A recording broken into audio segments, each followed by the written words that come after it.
How does Jennifer Batten hold a guitar pick? You would think I would have one on me. I do. Yeah. Uh, let's see. A lot of times I have different cameras all around me. I'm going like, which one do I go Yeah. to?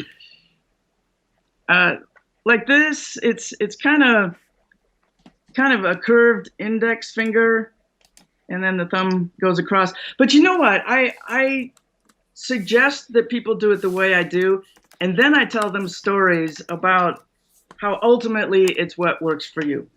Van Halen has a very strange way of holding a pick. Pat Metheny will turn it upside down and not use the pointy end, and I think he uses two fingers on it, which I can't imagine how you can get any speed doing that. But ultimately, it just is what works for you. And I remember when I went to GIT, the deal was my dad paid for the school if I would teach him afterwards. And one of the things I would teach him, he would always have this flagpole thumb coming up from the top of the neck. And I'd go, no, you got to put that back, put it in the middle of the neck, middle. And every week he'd come and the flagpole's there. And I'd go, no, no, no. A month later, I'm at his house and we were watching George Benson live, flagpole thumb. And at that point, I go, you know what? It's whatever works for you. What about like some other artists that are there any other notable artists that hold their pick differently that like kind of shocked you? Because I know Marty Friedman holds it upside down, kind of.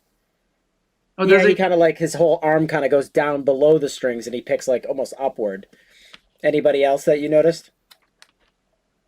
You know, I can't think of anybody, but the first thing it triggered is the way Steve Morse plays, because it's almost like McLaughlin, where it comes from the elbow, and it's so stiff. I mean, it certainly works for him. He's a wonderful player. It's just really, really different from working with your wrist.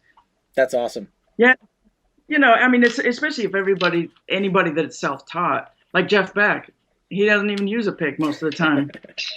See, he's lucky he doesn't have to spend the extra money on buying picks every day like the rest of us.